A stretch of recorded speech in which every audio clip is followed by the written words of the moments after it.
Sœur Ave Maria, nous confions ce temps d'intercession, d'enseignement à la Sainte Vierge, disant: je vous salue Marie. Pleine de grâce, le Seigneur est avec vous. Vous êtes bénie entre toutes les femmes, et Jésus, le fruit de vos entrailles, est béni. Sainte Marie, Mère de Dieu, priez pour nous pauvres pécheurs, maintenant et à l'heure de notre mort. Amen. Ô Marie conçue sans péché, Priez pour nous qui avons le enfants. bonsoir. Salue ton voisin, tu lui bonne arrivée.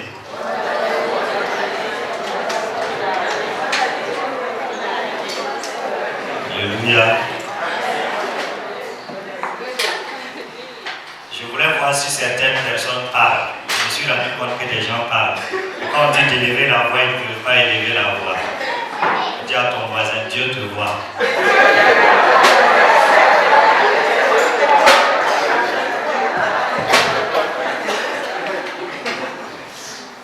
Donc, comme ça a été annoncé, le thème c'est garder pur notre cœur, purifier notre intérieur. Et le texte d'appui qui m'a été donné, c'est Marc 7, à partir du verset 20. On va lire. Marc 7, à partir du verset 20. Il leur dit encore: ce qui sort de l'homme, c'est cela qui le rend impur, car c'est du dedans, du cœur de l'homme, que sortent les pensées perverses, inconduite, vol, meurtre, adultère, cupidité, méchanceté, fraude, débauche, envie, diffamation, orgueil et démesure. Tout ce mal vient du dedans et rend l'homme impur. Parole du Seigneur.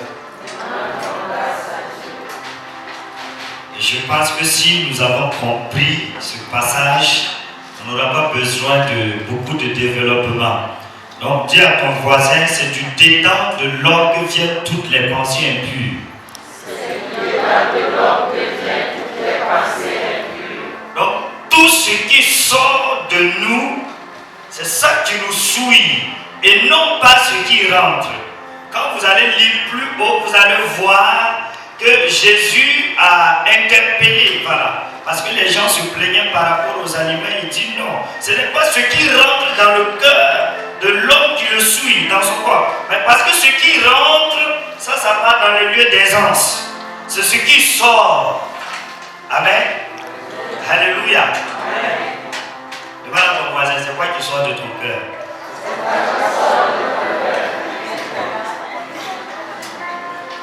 Bien-aimé, le Seigneur touche du doigt une réalité qui nous touche personnellement. Et quand nous parlons du cœur de l'homme, le cœur va symboliser dans l'entendement spirituel notre âme. Je dis à ton voisin l'âme. Donc Dieu, l'âme, c'est le ciel des émotions et c'est le ciel des sentiments. Nous savons tous que nous sommes corps, âme et esprit. Et l'âme, c'est notre moteur. Dis à ton voisin le moteur. Donc souvent le moteur a besoin de révision. C'est ça, non?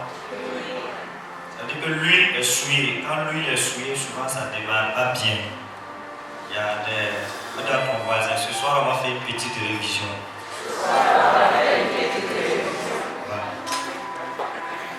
Bien-aimé, quand nous parlons de l'intérieur, on parle de notre âme. Voilà. Et qu'est-ce qui sort de nous? Jésus nous montre ici un processus. Le processus par lequel nous sommes souillés. Et notre Seigneur, dans ce que nous avons lu, nous cite 12 éléments qui souillent et rendent malade notre cœur.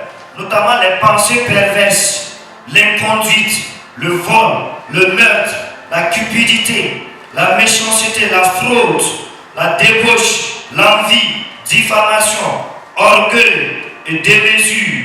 Il dit tout ce mal vient du dedans et nous rend impurs. Et on peut prolonger la liste. Combien? Dépression, ça, calomnie, et puis quoi encore? Voilà. Jalousie. Ah, voilà, c'est ça qui est débauche là. Libertinage. Et puis il y a quoi encore? Critique. Paresse. Mensonge. C'est long, hein? Voler le mari de l'autre.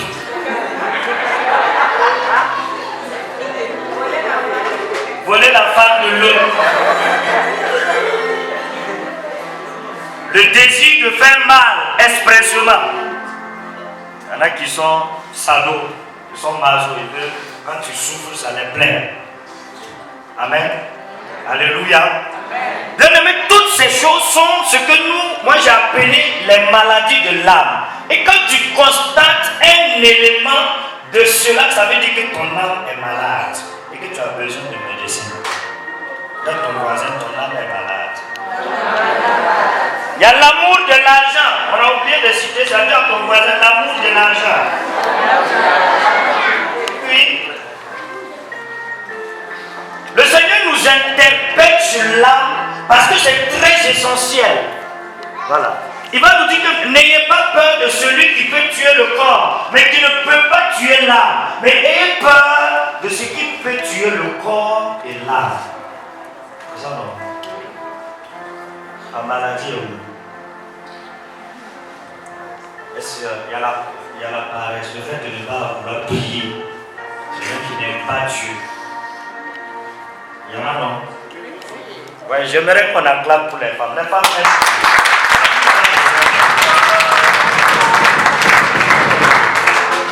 dans les assemblées de prière, vous allez voir que la plupart, 90%, ce sont les femmes. Mais les hommes sont où?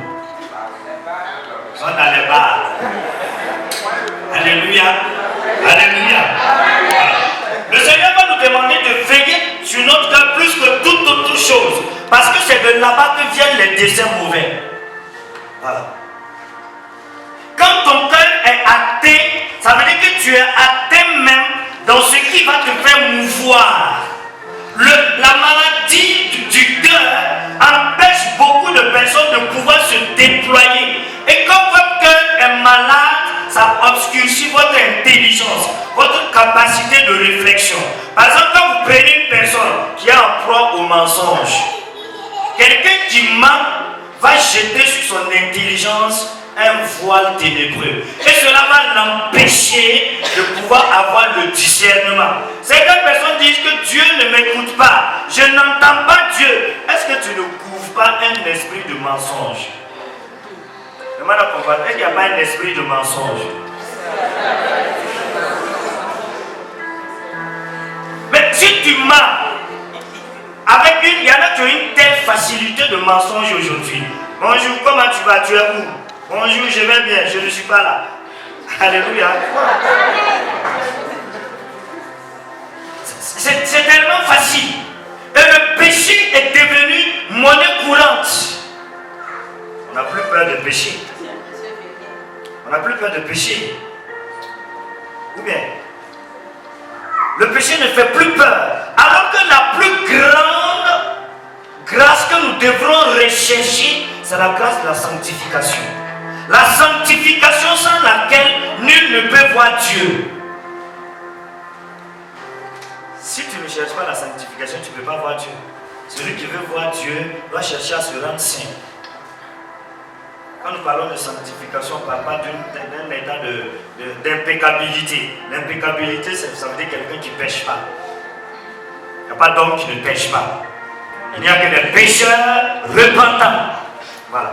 Combien de personnes regrettent leur péché aujourd'hui? Je disais à un ami prêtre, il dit de plus en plus, si vous avez à parler aux gens en ce qui concerne les maladies de l'âme, du péché, il faut que vous leur expliquiez. Parce que les gens ne savent plus ce que c'est que le péché. Il y en a qui savent. Il y en a qui savent par exemple pas que la fornication, ce n'est pas un péché. Il se dit comme c'est son fiancé, lui il peut forniquer. Tu as ton voisin, c'est un péché. Si tu es dans la fornication, tu seras du pain pour le diable. C'est biblique. Hein? Et le diable va manger. Alléluia. Alléluia. L'impureté, tu te rends, c'est le pain. Tu te donnes du pain pour l'ennemi et il va te manger. Notre vocation première en tant que chrétien, c'est que Dieu nous a appelés à la pureté. Dieu nous a appelés à la pureté. Voilà pourquoi Jésus va nous dire, soyez saints comme votre Père céleste est saint. Soyez purs. C'est notre identité première. Mais par le péché d'Adam, cela a corrompu notre identité. Il y en a même qui vont aller jusqu'à croire que voilà, le fait de ne pas faire certaines choses, de ne pas être dans le péché, dans certains péchés populaires là, ils vont trouver que tu n'es pas normal. Et le péché de tout le monde fait ça à gagner tout le monde. Je vous ai déjà dit ça ici. Si tu dis que tout le monde fait ça, quand tu vas mourir, tu sauras que tout le monde ne faisait pas ça. Alléluia. Oui. Si tu t'habitues à dire que tout le monde fait ça, quand tu seras devant le big boss, tu sauras que tout le monde ne faisait pas ça. Et en ce moment, ça sera tard, ma soeur, c'est sûr. C'est sûr, tout le monde ne fait pas ça. Tout le monde ne fait pas.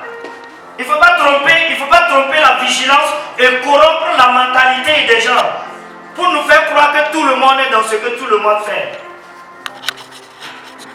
Chacun ses penchants. Si on prend ne serait-ce que ça, même ceux qui sont dans le tout le monde fait ça, c'est pas eux tous qui font tous les péchés.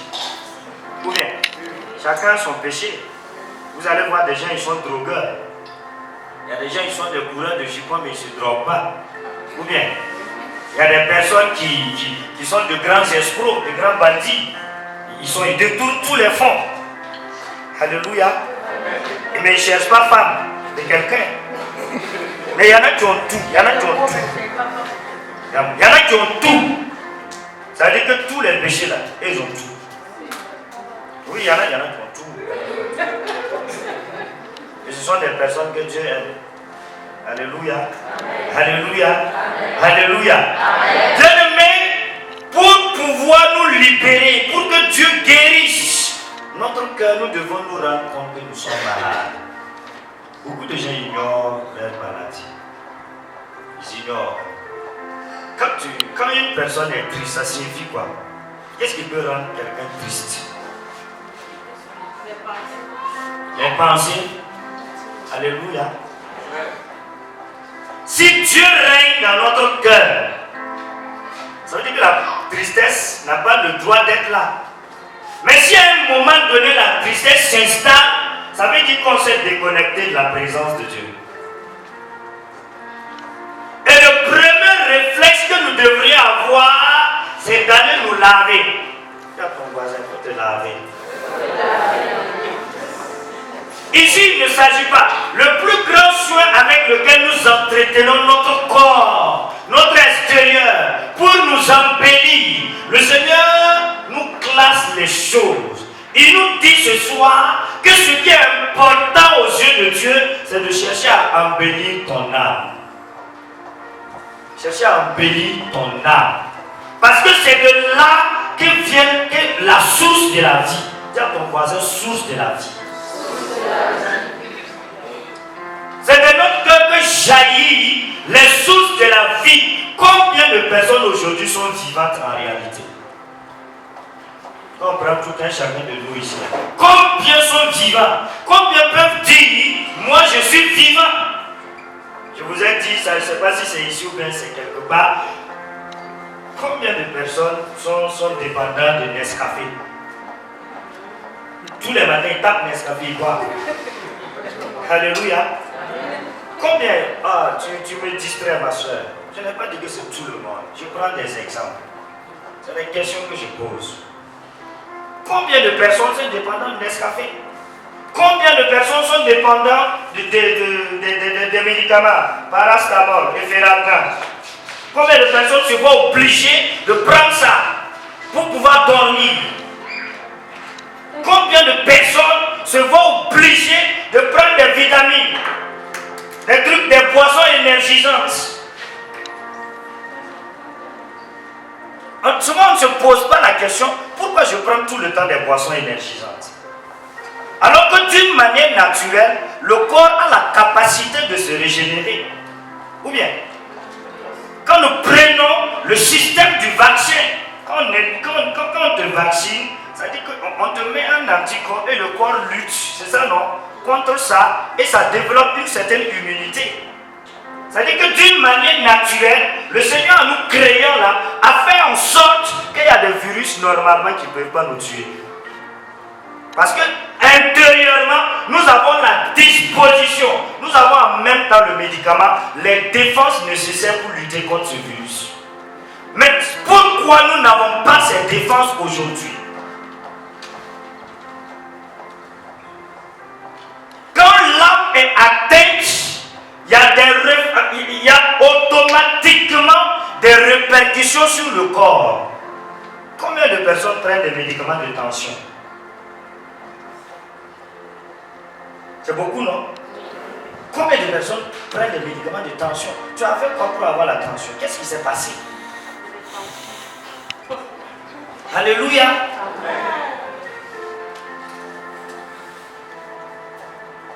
Et on ne se pose pas, on ne se demande pas. C'est parce qu'il y a un moment donné que notre intérieur a été atteint. Il y a eu une corruption de notre intérieur. Et Jésus va parler aux gens. Il dit, mais prenez garde que votre cœur ne s'apesanttisse pas dans les soucis de ce monde. Voilà notre réalité. Notre cœur, en s'apaisantissant dans les soucis du monde, a fait en sorte à créer un désordre émotionnel, un désordre sentimental.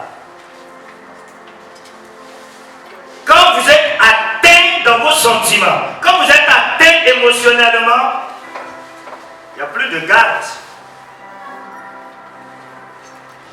Il n'y a plus quelque chose. Si chacun rentre en lui-même, tu te rendras compte que à quel moment exactement tu as commencé à être malade. Tu peux te rendre compte, si tu fais une analyse, tu peux savoir à partir de quand tu as commencé à être malade. Souvent quand on prend l'exemple, les gens, je suivais une émission à la télé là, il y avait les religieuses là, elles étaient vieilles, de 100 ans même qui étaient là, étaient bien portantes. Et puis les gens, mais qu'est-ce qui se passe? Alléluia. Et quand tu mènes une vie saine, tu as une longue vie. Oui. Quand tu mènes une vie saine, quand tes émotions sont saines, quand tu n'es pas fourbe, quand je prends le péché du mensonge, combien de personnes sont obligées de doubler les gens dans les 6 mètres? Combien de gens ne dorment pas en paix parce qu'ils ont menti? Ils ont menti. Il y a des péchés qui te prédisposent au mensonge et à l'adultère. Tu es obligé de mentir. Il y a des péchés qui appellent d'autres péchés. Quand tu adultères, tu vas mentir. Ça au moins, il n'y a rien à faire. Tu pars ou je pars quelque part. Ce n'est pas un endroit. Ce n'est pas un endroit. Quelque part, je vous. Quand nous prenons des personnes qui, vous prenez dans le foyer, souvent ce qui fait que les portables sont codés, double codés, c'est le mensonge. Parce qu'on n'a pas envie d'être dans une transparence. On code, on double code, il y a des paramètres là. C'est codé, on rentre dans ça encore. Dans le code et puis on recode. On rentre et puis on recode. Le mensonge, l'impureté, les pensées. On dit que l'homme est le reflet de ses pensées. Combien d'entre nous ici entretenons des pensées biscornues? Nous, il y en a, c'est des pensées de mort, des pensées de suicide.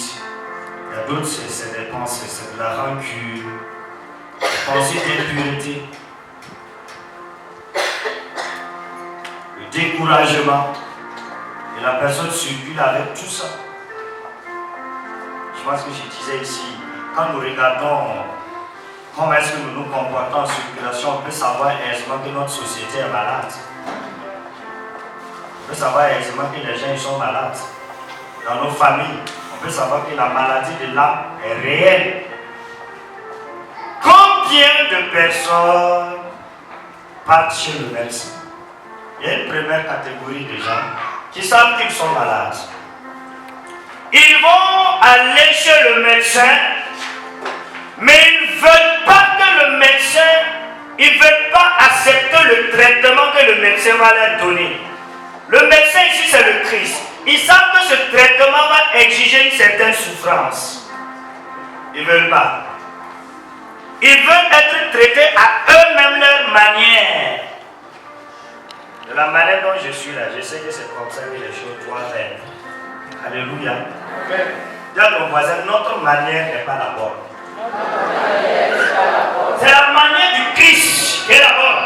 Et Isaïe 55, à partir du verset 10, va nous dire, le Seigneur va dire, vos pensées ne sont pas mes pensées. Mes pensées sont au-dessus de vos pensées. Nos manières ne sont pas les manières de Dieu. Amen. Alléluia. Combien de fois le Seigneur va interpeller, mais toi-même tu sais expressément, tu sens que ça ne va pas. Tu sais que si tu appliques ça, ça va aller. Mais non. Tu sais pertinemment que le médicament du palu, c'est pas paracétamol. Regarde ton voisin, le médicament du palu, c'est pas paracétamol. Mais tu ne veux pas. Alléluia. Alléluia. Bien-aimés, si nous ne faisons rien, ce sont des maladies qui sont accompagnées de troubles. Des troubles psychologiques. Et ces maladies ont des conséquences sur l'intelligence, la volonté, les facultés sensibles et sur la conscience et le subconscient. Combien de personnes aujourd'hui, leur volonté est gangrénée? Je sais pertinemment que la cigarette n'est pas bien, mais je n'arrive pas à m'en défaire. Je suis conscient que l'impureté me détruit, mais je n'arrive pas à m'en défaire. Quelqu'un qui m'a dit un jour, la personne parle avec beaucoup de regrets. Il dit, tout ce que j'ai vu aujourd'hui, c'est à cause de ma vie sexuelle désordonnée. Je suis conscient de cela. Si j'avais à un moment donné pris conscience de ça plus tôt et ne pas me laisser emballer dans la masse, j'allais être bien.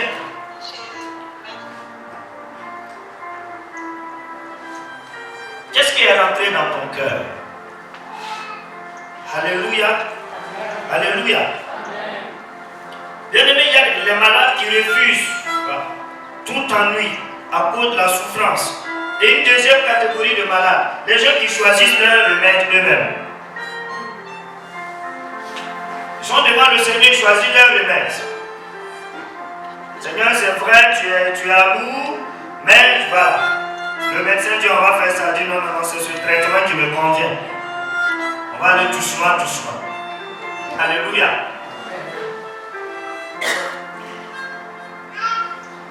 Tant que nous ne permettons pas à l'Esprit de Dieu d'ouvrir notre cœur et d'enlever en nous tout ce que nous avons comme pu, tout ce que nous avons accumulé comme péché, comme déception, il nous sera difficile de pouvoir nous réaliser et de recouvrer notre identité. Alléluia. Les malades qui préfèrent ce qui fait leur affaire. Et une troisième catégorie de malades, ce sont des malades prêts à prendre des remèdes efficaces.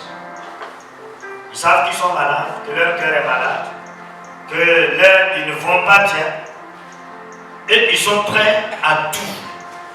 Et comme le dit le chant, je ferai comme il veut, c'est ce qu'il y a de mieux. Je ferai comme il veut, c'est ce qu'il y a de mieux. À un moment donné, ils se rendent compte que c'est un impératif de faire comme le Seigneur le veut. C'est ce qu'il y a de mieux pour eux. Et c'est ça en fait. Dieu qui nous a appelés est un Dieu d'amour. Il ne nous a pas appelés pour que nous soyons en guerre à l'intérieur de nous. Beaucoup d'entre nous sommes en guerre avec nous-mêmes. Alléluia. Et c'est le Seigneur qui veut, le Seigneur veut en ce soir nous aider à nous libérer de ces penchants mauvais là. Voilà. Bien-aimés, pour pouvoir guérir, pour pouvoir nous libérer, pour pouvoir libérer notre intérieur, nous vous proposons deux méthodes. Une méthode curative et une méthode préventive. Premièrement, la méthode curative va passer d'abord par une prise de conscience et une prise de décision d'aller à Jésus. Je prends conscience que je ne vais pas bien. Je prends conscience que je me suis éloigné de la grâce et je prends la décision de me lever et d'aller vers le Christ. C'est ce que l'enfant prodigue a fait en Luc 15. Oui, je me lèverai et j'irai vers qui? Vers mon Père. Il a pris conscience que lui, il ne va pas bien. Comme un prince va se retrouver à désirer la nourriture des pauvres. C'est qu'il avait atteint le fond. Alléluia. Alléluia. Comme un prince va se retrouver à dire, et si j'ai tellement de problèmes, et si je partais voir maintenant les marabouts? Il y a des gens qui prient, mais ils sont dans l'idolâtrie. Ils prient, mais ils font le wak. Ils prient, mais ils sont dans les sectes. Quand une personne prie, quand une personne est baptisée et que la personne part pour aller consulter, en réalité, ça c'est l'anéantissement. Ça c'est l'anéantissement. Avec, tu vas te rendre esclave d'un esprit, d'un démon, alors que le Christ t'a affranchi. D'un affranchi, tu vas toi-même te rendre esclave. Si j'ai pris conscience, l'autre élément que je dois avoir pour réellement traiter mon cœur, c'est la confession. Tu as ton voisin, la confession. La confession. Et la Vierge Marie à Medjugorje nous a demandé de nous confesser au moins une fois dans le mois. Il y en a, on a l'impression qu'ils sont des saints. Je ne confesse pas. Alléluia. Quand ils voient les gens alliés, il n'y a pas qui est ici, on dit confession. Oh, Raya. Tu as ton voisin, il faut aimer la confession. Oui. Quand vous êtes triste, souvent c'est le signe que votre âme a flirté avec des choses qui ne plaisent pas au maître. Quand votre âme a flirté avec des choses qui ne plaisent pas au maître, il est normal qu'il mette en vous cette tristesse pour vous interpeller à la réconciliation. Pour vous interpeller à la réconciliation. Mais il y a des gens qui vont garder la tristesse. 1 mois, 2 mois, 3 mois, 1 année. Et de tristesse maintenant, ils deviennent des personnes grincheuses.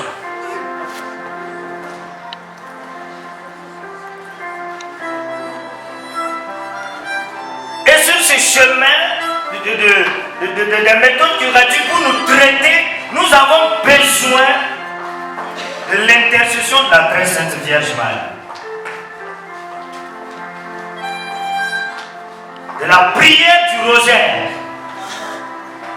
Bien-aimés frères et sœurs, la prière du rosaire nous libère du péché et en même temps nous garde contre le mal. J'aime dire aux gens, c'est une arme passe-partout. Quelqu'un veut quitter un état de péché parce que son cœur est rempli, attache-toi au rosaire. Demande l'intercession de la Sainte Vierge. Ne te détourne pas d'elle et elle agira à travers la prière du rosaire. Fléchis les genoux, supplie-la et elle fera quelque chose. Souvent j'aime donner l'histoire, le témoignage de Sainte Marie d'Égypte. Sainte Marie d'Égypte, elle était une prostituée reconnue de tout le monde, des villes. Et un jour elle a décidé de faire un pèlerinage à Jérusalem. Elle est refoulée par le Seigneur. À 4 reprises, elle essaie d'arriver à rentrer. Et elle était tellement découragée qu'elle allait s'asseoir, s'adosser à un mur, elle a commencé à pleurer. Elle a levé ses yeux et ses yeux sont tombés sur la statue de la Sainte Vierge.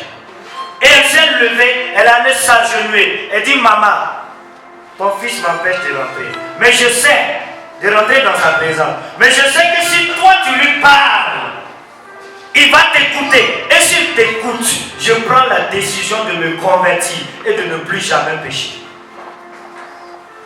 Elle s'est levée en même temps et elle a pu rentrer dans le temple. Alléluia. Alléluia. Et quand elle est rentrée, quand elle est ressortie, Marie d'Égypte a continué en même temps dans le désert. Elle a vécu une vie d'ermite et elle est décédée en odeur de sainteté. Et on a trouvé son corps qui était un corps très lumineux. Nous ne pouvons pas désirer qui a veillé sur le cœur de Christ. C'est la Sainte Vierge qui a veillé sur son cœur, qui a veillé sur son enfance, qui l'a amené pas à pas. Mais si moi aussi, je veux retrouver mon identité d'enfant de Dieu, je veux retrouver ma quiétude, il est de bonne guerre que je confie mon cœur à la mère de Dieu. Alléluia. Il ne faut pas qu'on se laisse berner par des personnes qui n'ont pas eu une expérience avec la Sainte Vierge. Et des gens aussi qui n'ont pas eu l'expérience avec le Christ. Quand quelqu'un n'a pas d'expérience avec Jésus, il est normal que la personne sorte et que la personne dise du n'importe quoi. C'est une expérience personnelle.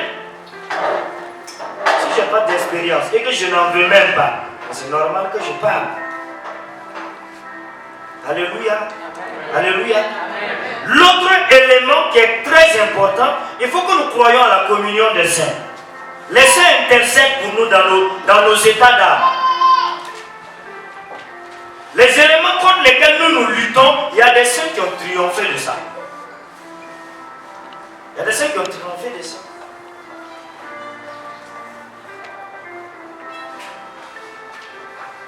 Saint François d'Assise, qui était à un moment donné en proie à des désirs impurs. Mais à un moment donné, il s'est jeté dans les épines et puis les épines sont devenues des roses. Et nous avons l'intercession de Saint Joseph qu'on appelle la terreur des démons et le gardien des vierges. Mais qu'est-ce que nous faisons avec lui? Si notre cœur est assailli par toutes sortes de pensées, par toutes sortes de désirs, Saint Joseph a gardé Jésus et sa mère. Alléluia. Est-ce que si nous allons à Saint Joseph, il ne nous gardera-t-il pas? Est-ce qu'il ne va pas nous écouter? Il nous écoutera. Donc nous avons un trésor. Dis à ton voisin, c'est mélangé, mais ce n'est pas gâteau. Voilà. J'aimerais dire à quelqu'un que la balle est dans ton camp. Il faut croire que Jésus-Christ est venu, non pas pour les bien portants, mais pour les malades et les pécheurs. Et si ton cœur est malade, c'est que ton CV est bon pour le recrutement.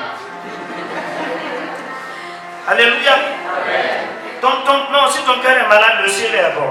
On n'a plus besoin d'entretien.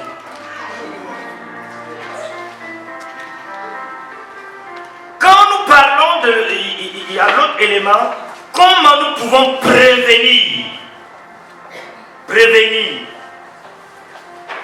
garder notre cœur dans la pureté.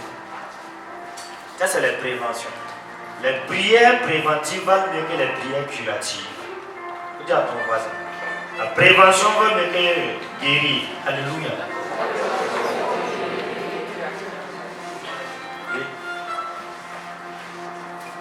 Premièrement, c'est de chercher à maintenir d'une manière constante sa vie de prière. Quel que soit alpha, il faut maintenir ta vie de prière. Il y a des gens, ils ne prient que lorsqu'ils sentent qu'ils ont le désir de prier. Quand leur journée se termine bizarrement, ils rentrent la nuit, ils font 1, 2, 3, 4 et puis ils ne prient plus. On demande il y a quoi? Non, aujourd'hui je suis triste, je ne peux pas prier. Non! Le moment où tu te retrouves dans la tristesse, c'est le moment le plus important, le plus précieux que Dieu t'exauce et il t'écoute. Parce qu'il est clair dans sa parole. Le cœur brisé et broyé, c'est ce cœur-là que j'aime. Le Seigneur ne rejette pas un cœur brisé et broyé. Quelque chose peut briser ton cœur au cours de la journée. Quelque chose peut t'avoir. Tu pars dans le service, dans ton entreprise, tu as fait une fausse affaire. Tu as connu une grande perte. Ça a brisé ton cœur. Bien aimé, souviens-toi simplement que le cœur brisé et broyé, Dieu ne le rejette pas. Alors ne reporte pas ta prière. Ne reporte pas. Ne dis pas aujourd'hui, je ne sens pas la prière. Je disais à des gens, là, il ne s'agit pas de sentir, il s'agit de croire. Dis à ton voisin, ce n'est pas la sensation, c'est la foi. Voilà. Il faut qu'on arrête ce genre de langage-là, je ne sens pas. Et puis quand Jésus vous a demandé de sentir.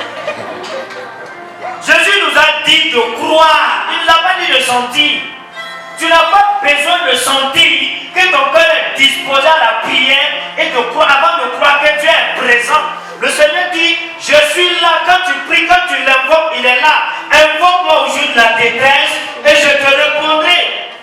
Ou bien, il a dit, invoque-moi et puis, sans moi et puis je vais te répondre. Non, il n'a pas dit de me sentir. Il a dit de m'invoquer, mais croire que Dieu est présent.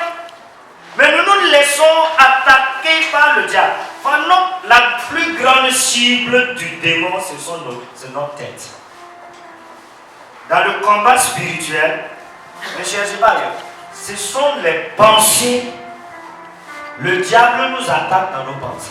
Et quand le démon veut t'affaiblir, il t'envoie des pensées dévalorisantes. Il t'envoie des pensées du genre, tu pries depuis longtemps, est-ce que Dieu t'a exaucé? Et puis il y aura des personnes qui vont te dire ça. Et même quand ils disent c'est vrai, parce que Dieu ne t'a pas exaucé. Apparemment, alléluia, c'est en apparence. Les choses, en fait, ta réalité peut leur vouloir donner raison. Mais bien aimés frères et sœurs, laisse-moi te dire, tu ne vis pas dans la réalité, tu vis dans le surnaturel, dans la vérité. Alléluia. Amen. Nous sommes dans la vérité. Et la vérité que nous proclamons là, c'est le Christ. Notre vérité, c'est le Christ. Il ne nous a pas dit, avant même que tu ne sois malade, avant même que tu ne tombes dans le péché, le Seigneur dit déjà, je t'ai déjà pardonné. Alléluia. Oui. La Bible dit que c'est lorsque nous étions pécheurs que Dieu a envoyé son Fils qui est mort pour nous à la croix. C'est-à-dire avant même que tu ne pêches, tu as déjà pardonné. Avant même que tu ne tombes malade, tu avais déjà été guéri. Oui. Dans ces blessures, nous sommes guéris. Ou bien, qui était là quand vous crucifiez Jésus? Ou bien, nous bénéficions de ça. Nous bénéficions de ça. Et ce sacrifice-là, c'est indélébile. C'est une alliance qu'aucun être humain ne peut l'effacer. Et s'il y a quelqu'un que Dieu aime, Dieu ne nous aime pas en globalité. Dieu t'aime personnellement, c'est pas global. L'amour de Dieu là, c'est pas global. Alléluia. Chacun de nous est unique aux yeux de Dieu et chacun de nous est aimé d'une manière particulière. Et il disait à une sainte, même si tu avais été la seule, je l'aurais été crucifié pour te sauver. C'est ça en fait. Est-ce que nous comprenons ce que nous avons coûté à Dieu? Nous avons coûté son Fils. Nous avons coûté Jésus. Nous n'avons pas coûté des paroles du genre, bon écoutez, voilà, Dieu là, non, avec tout ce que j'ai fait là, Dieu ne peut pas me pardonner, Dieu il pardonne toujours. Moi je n'ai jamais vu quelqu'un aller en confession et puis le prêtre lui dit ce péché là, ouais, ça ne peut pas pardonner. Vous avez déjà vu ça? Non. Mais c'est nous-mêmes qui nous culpabilisons et qui donnons au diable la capacité de dominer sur nous et de nous couper de notre relation avec Dieu. Quelle que soit la situation, garde ta vie de prière. Deuxième élément, sois fidèle. Dis à ton voisin, sois fidèle.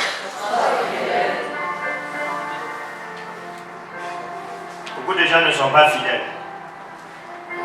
Ils prennent des engagements, ils ne respectent pas. Seigneur, si tu me sors de ce problème, de toute façon, dont je vais te prier maintenant. Dieu seul. De toute façon, dont je serai engagé maintenant. Le Seigneur même te tire d'affaire. Alléluia. Et il est obligé de courir derrière toi. S'il te plaît, souviens-toi de ce que tu m'as promis. Tu dis non, non, j'arrive. Non. Vous avez dit à Dieu, vous avez dit, je vais me donner. Si vous n'êtes pas fidèle à vos engagements, alors le diable viendra vous troubler à partir de là. La Bible dit, si tu fais des promesses au Seigneur, honore-les. Dieu n'est pas notre camarade. Amen. Il n'est pas notre camarade pour que nous ne puissions pas honorer nos engagements vis-à-vis de lui. Le roi David est tombé parce qu'il n'a pas respecté son engagement. Le roi David devait être au combat, mais il a décidé de se retirer dans son palais pendant qu'il y a la guerre. Et il est tombé. Et sa chute a envoyé une malédiction dans sa famille. Oui. S'il avait été au combat, est-ce qu'il allait voir la femme d'Urias? Il n'allait pas voir. Souvent, vous ne venez pas à la prière, à vos rencontres de prière ici là. Le jour que vous ne venez pas là, remarquez bien, c'est des occasions de pécher comme ça. Il n'y a pas de raison en fait. Il n'y a pas de raison valable. Peut-être si tu es avec un malade à l'hôpital, ou bien un enfant qui est malade, il n'y a pas de souci, mais il n'y a pas de raison. Tu ne viens simplement pas parce que quelqu'un t'a invité à manger poulet rôti. Tu n'es pas un poulet prêt. Alléluia. Il y a ce qu'on appelle des moments de qualité. Ce que nous sommes en train de vivre là, vous n'allez pas le revivre quelque part. Ça, ce sont des moments de qualité avec Dieu. Vous ne pouvez pas abandonner un moment de qualité comme ça et aller pour un poisson. Toi-même, tu as l'argent de poisson là. Ou bien, mais cette libération intérieure, celui qui est capable de garder ton cœur indemne et de toute tâche, lui il t'appelle pour vivre un moment d'intimité avec toi. Tu le laisses et puis tu dis bon, voilà, comme il y a d'autres prières, il y a d'autres dimanches. Mon ami, il n'y a pas d'autres dimanches. Ce dimanche, ce que Dieu va faire aujourd'hui pour toi là, ça n'a rien à voir avec le dimanche qui vient. Profite de la grâce de ce dimanche et ne laisse personne te faire quitter la grâce de ce dimanche là. C'est ça en réalité. Il faut que nous soyons dans ces éléments là. C'est ça qui va permettre de garder notre cœur, notre fidélité à nos engagements. Tu ne viens pas à la prière, pourquoi? Les répétitions, tu ne viens pas. Pourquoi tu ne viens pas? Tu peux donner quoi comme raison? On dit à l'impossible, nul n'est tenu. Est-ce que la raison qui te fait rester chez toi là, c'est une raison où tu ne peux pas gérer? C'est pas quelque chose d'impossible là. Mais on ne vient pas. Et on dit non, voilà, le Seigneur comprend. Dieu ne comprend pas. Alléluia. Il faut qu'on se dise la vérité. Si le président Traoré te donnait rendez-vous à Jean 23 ici là, tu vas tout annuler et dire, hey, moi je suis devenu quelqu'un, c'est le président qui me donne de rendez-vous. Et tu vas même faire selfie avec le président, mettre ça en statut, et puis dire, ouais, c'est nous, mon président. Alléluia. Bien aimé, viens à la rencontre, fais selfie avec Jésus aussi. Et mets sur ton statut, Jésus mon boss. Alléluia. C'est ça en fait. Il garde ton cœur, mais Jésus ne peut pas te garder si tu n'es pas avec lui. Si tu ne recherches pas son intimité. Cachons-nous dans le cœur de Dieu. Alléluia. Alléluia. Le Seigneur disait, il dit, mais Père, tout ce que tu m'as donné là, je les ai dans mes mains. Et personne ne peut les retirer. Sauf le vice de la perdition. Sauf celui qui décide de se perdre lui-même. Sinon, aucun homme ne peut arracher des mains de Jésus ce que son Père lui a confié.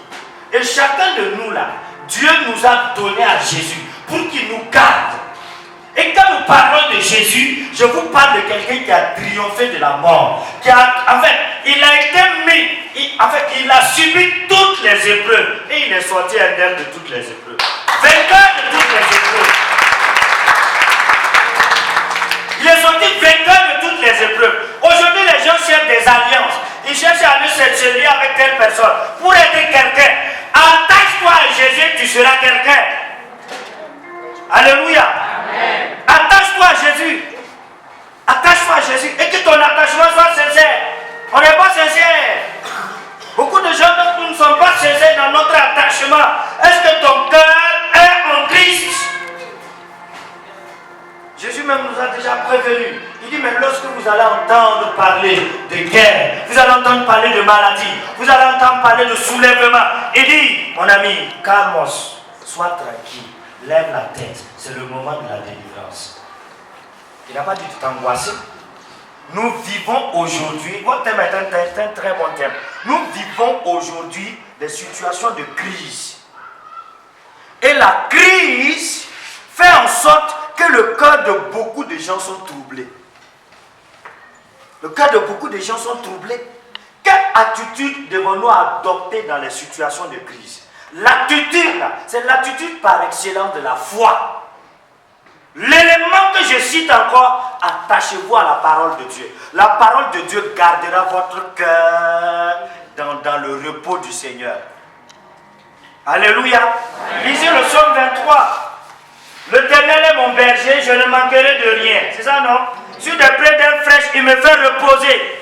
Face à mes ennemis, il me dresse la table. Il dit, même quand une armée se lève contre moi, là, c'est en ce moment que mon cœur est dans la paix. Alléluia. Alléluia. Attache-toi à la parole. Le psaume 27 dit, si Dieu est pour nous, qui sera contre nous? Mais si Dieu est contre toi, qui peut être pour toi? Alléluia. Dis à ton voisin, si Dieu est contre toi, qui peut être pour toi? Il faut que nous nous attachions à la parole. Nous n'avons pas d'autre choix aujourd'hui face à la situation que le pays vit là, que nous nous attachons à l'évangile. L'évangile, ça veut dire bonne nouvelle. Alléluia. Amen. Alléluia. Amen. Au milieu de la crise, il y a une bonne nouvelle.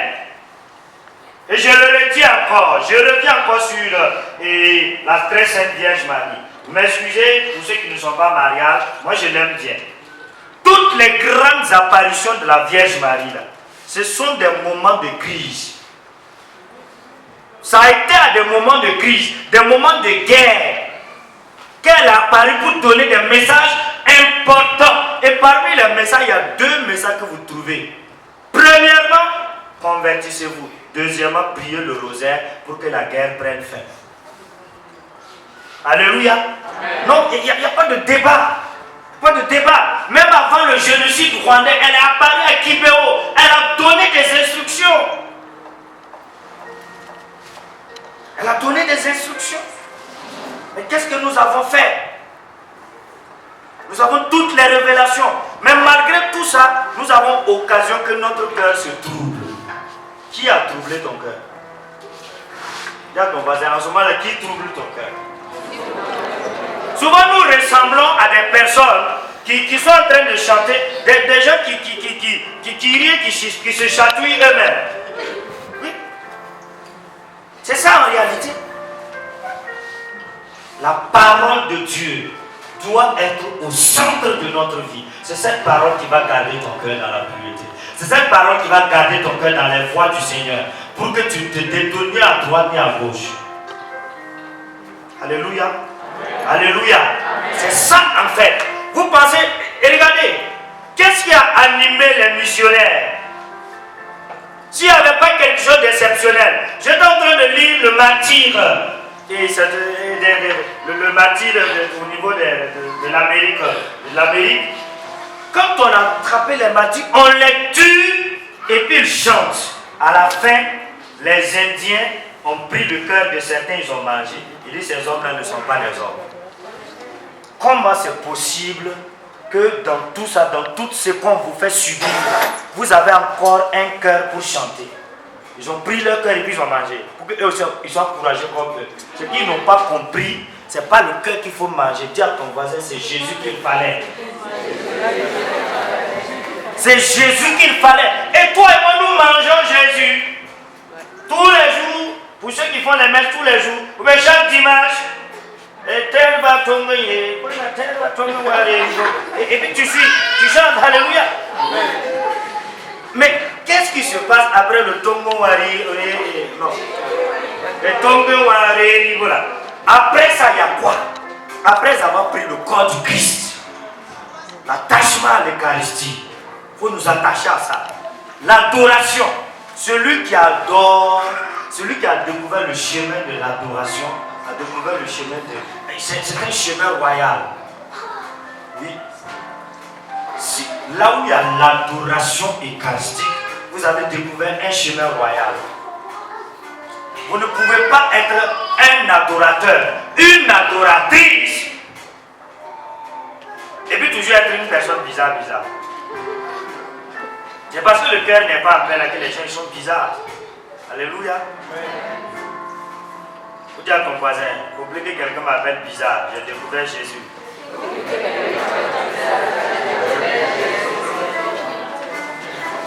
L'adoration eucharistique. Dans l'archidiocèse de Ouagadougou, presque dans toutes les paroisses, il y a des chapelles d'adoration. Moi, je me rappelle une fois, j'ai traversé une difficulté où mon cœur vraiment était en peine. Une grande peine, je me rappelle ce jour-là. J'étais au cabinet, je ne pouvais pas traiter quoi que ce soit. J'ai quitté, je suis allé à l'adoration.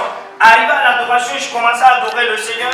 Je ne lui ai même pas parlé. Je me suis assis. Elisabeth dit, je l'avise et il m'avise. Tu n'as pas besoin de lui parler. Jésus connaît. Alléluia. Quand tu rentres, tu fais le signe de près, puis tu dis, il sait. Alléluia. Il sait que c'est parce que ça ne va pas. Il va te toucher. Quand j'ai fini, il me dit, mon petit, va Yagma. Alléluia. J'ai fini avec ta femme, mais tu vas rentrer dans le moule mariage. Elle va te mouler. C'est dans le moule mariage. Ce jour-là, je suis parti. Dans la soirée, je suis parti à Yagma. Je suis allé faire les villes avec Maria. Et c'est après ça que tout.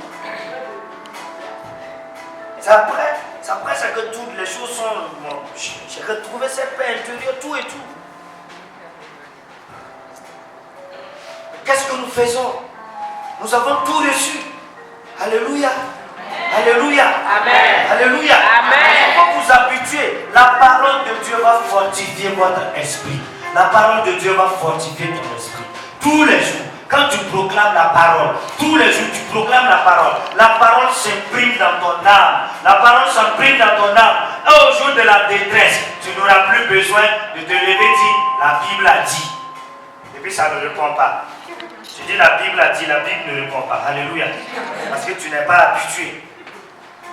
Mais si tu t'es habitué, vous voyez le recueil des psaumes. Le recueil des psaumes répond parfaitement à toutes les situations.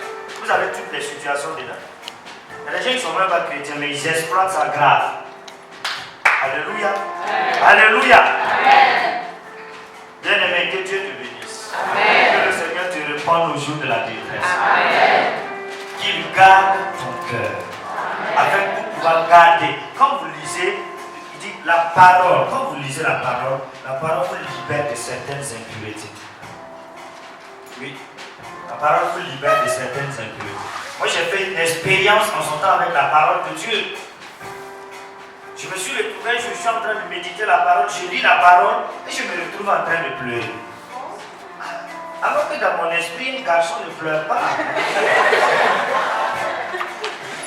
Je n'ai rien compris ce jour-là. Au fur et à mesure, je lis les langues normales. Il dit, c'est sérieux ça, alléluia. J'ai compris. Il y avait des choses qui étaient dans mon cœur, que la parole était en train de guérir. Je n'avais pas besoin d'aller appeler berger, quoi. Non, la parole, en lisant la parole me guérit. Et quand vous méditez même la parole, vous avez droit à des indulgences. Oui, 30 minutes de parole, de méditation de la Bible te donne droit à une indulgence. C'est-à-dire que le Seigneur efface certaines de tes peines. La peine, ce n'est pas les péchés. La peine, ce que tu devais aller payer au purgatoire, c'est effacer en méditant la Bible. Il y a une indulgence qui est liée à la méditation de la parole. Mais nous, on ne sait pas ça. Alléluia. On dit à ton voisin indulgence. C'est ça. Alléluia. Alléluia. Bien-aimé, l'autre élément pour garder notre cœur dans la pureté, c'est la louange. Il faut aimer louer. Mais là, il n'aime pas la louange.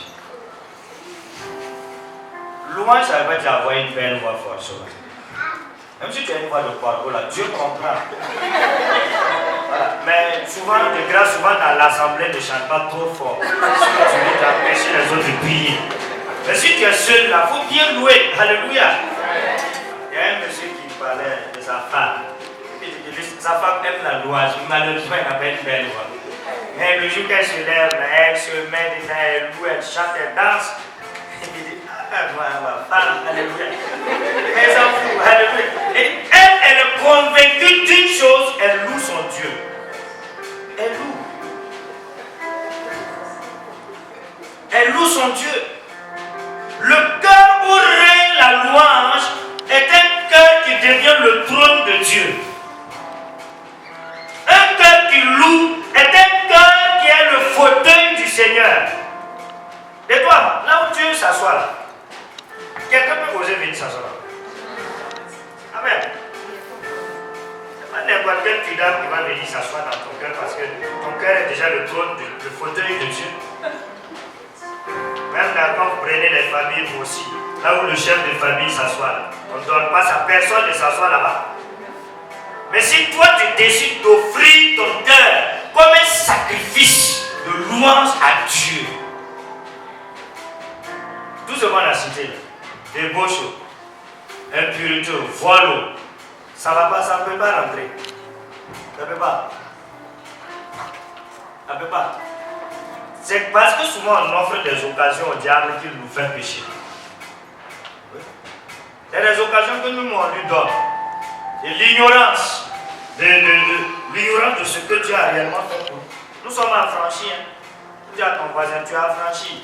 Il faut vivre en ressuscité. Il ne faut pas vivre comme un esclave. Vis en ressuscité. Oui, vis en ressuscité. Et je dis à des gens, on apprécie la vie spirituelle, l'élévation spirituelle de quelqu'un par rapport à sa vie de sanctification. Oui. Et par rapport à son amour du prochain. Il y a des gens, je reviens un peu, hein. En fait, c'est le même péché de 1900 choc qu'ils traînent toujours. Quand ton voisin, il faut même pas jouer.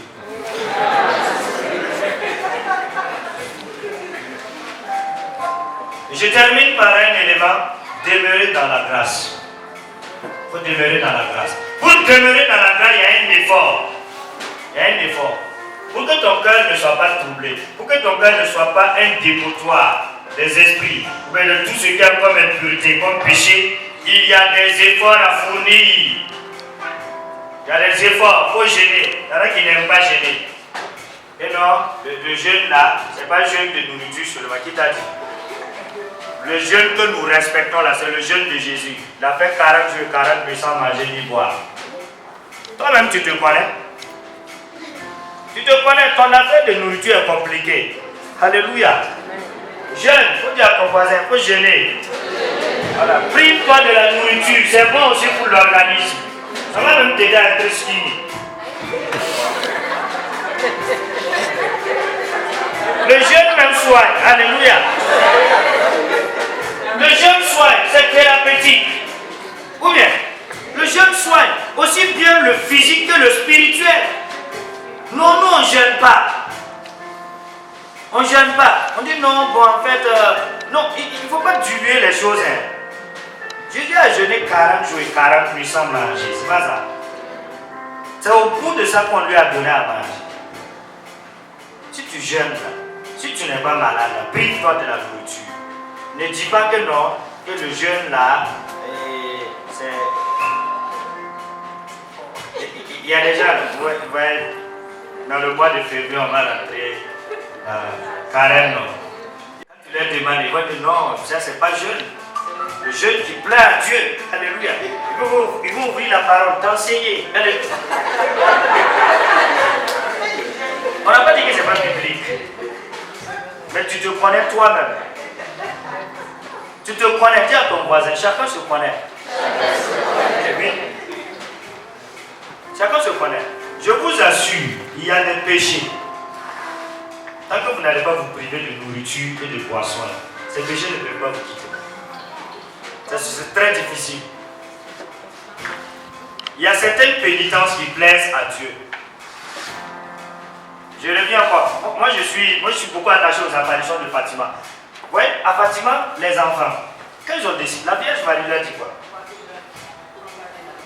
Il dit, simplement, la Vierge leur demande de se mortifier pour les pécheurs. C'est ça?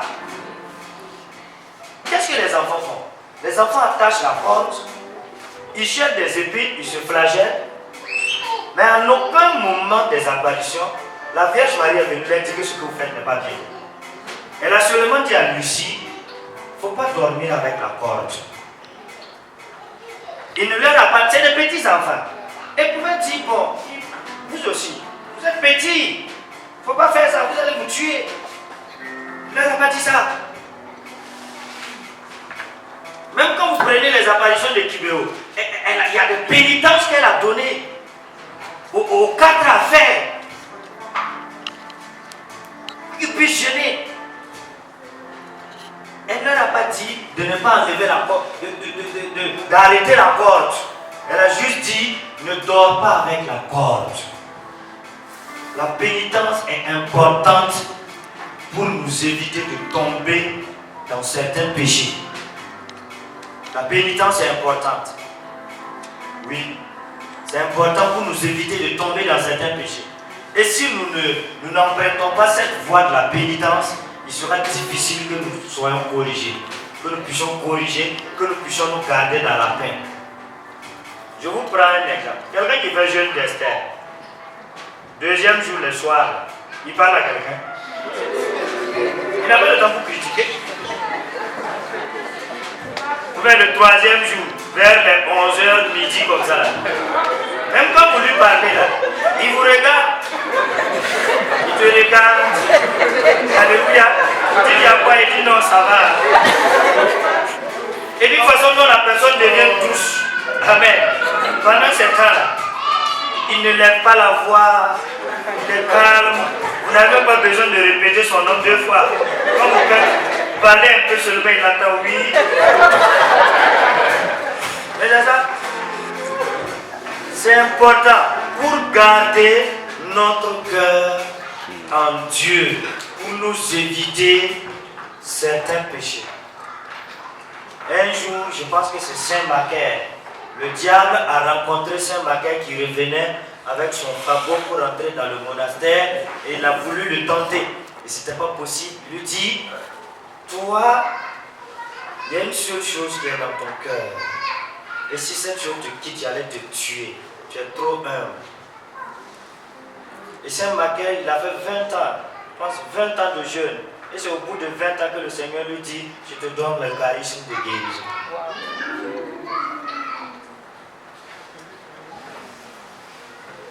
L'humilité. L'humilité.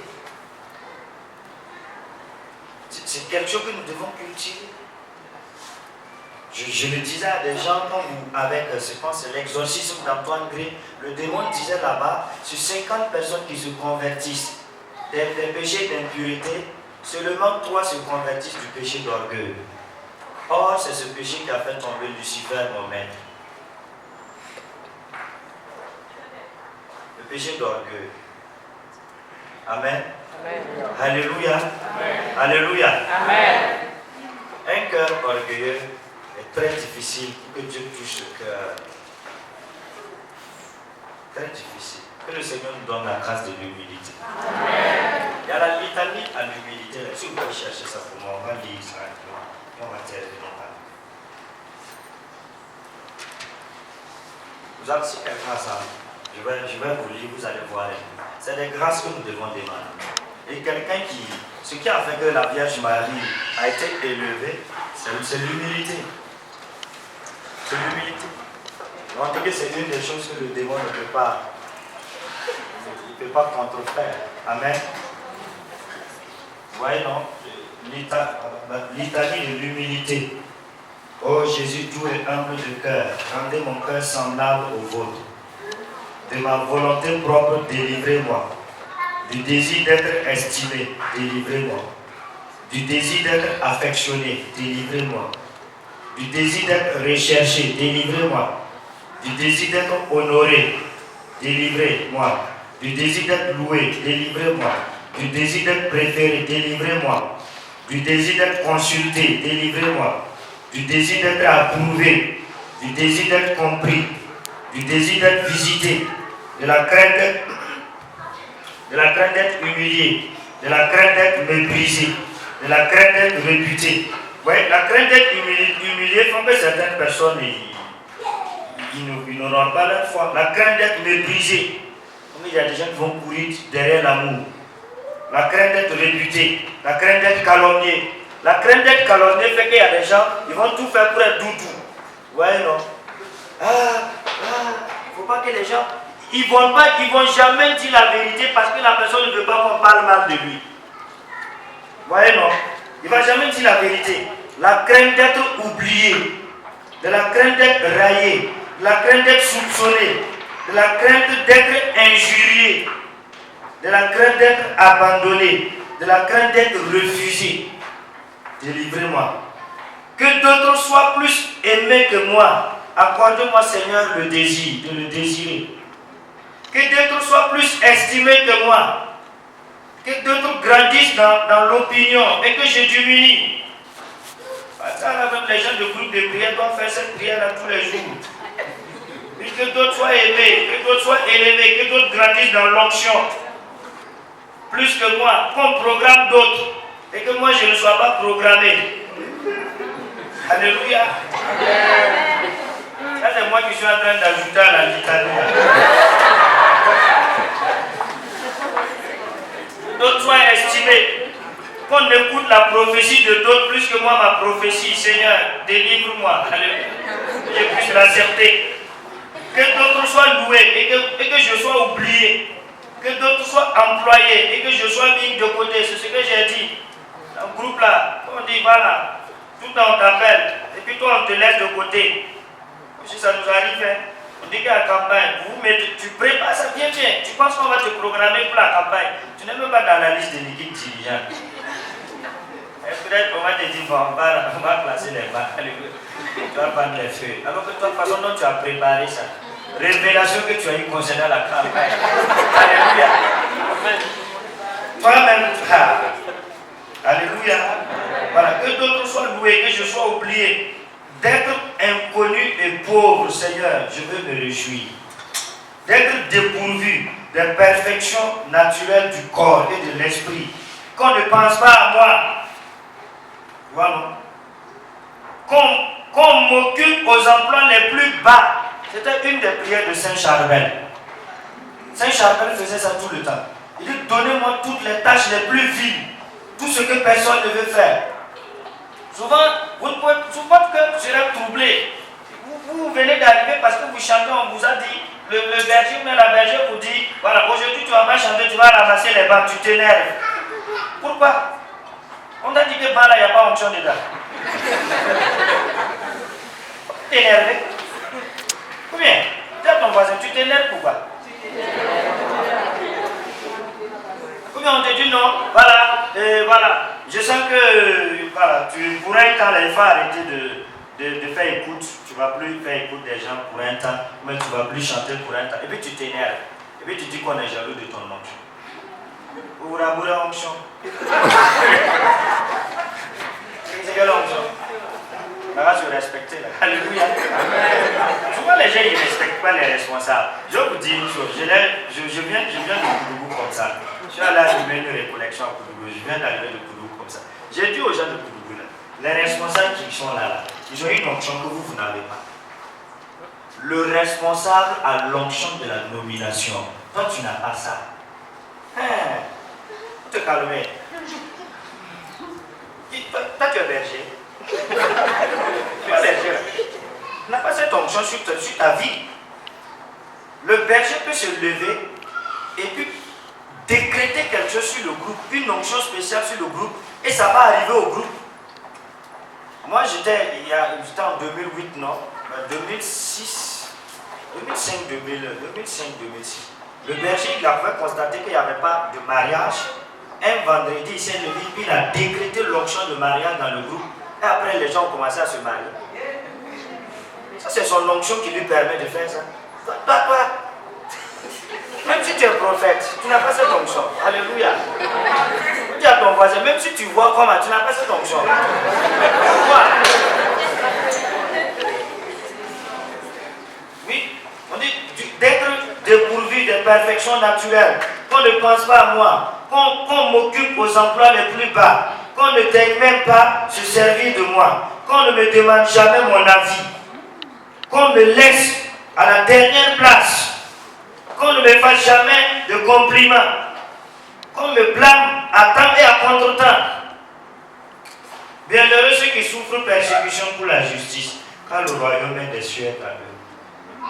Alléluia. Oui, moi je pense que dans nos groupes là, nous devons lire cette litanie là. Même ça va nous permettre d'être moins blessés.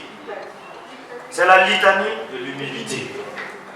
Ça va nous permettre d'être moins blessés et ça va garder notre cœur dans la paix. Et ça va nous permettre d'être moins exigeants avec les gens. Ça va te permettre d'être moins exigeant avec ton mari, avec ton épouse. Il y a des gens, leur truc là, leur cœur là n'est pas gardé dans la paix là. À cause ils exigent trop des autres que plus que d'eux-mêmes. Que le Seigneur te délivre. Amen. Dis à ton voisin que Dieu te délivre. Tu vas poser, tu vas acclamer le Seigneur pour le temps.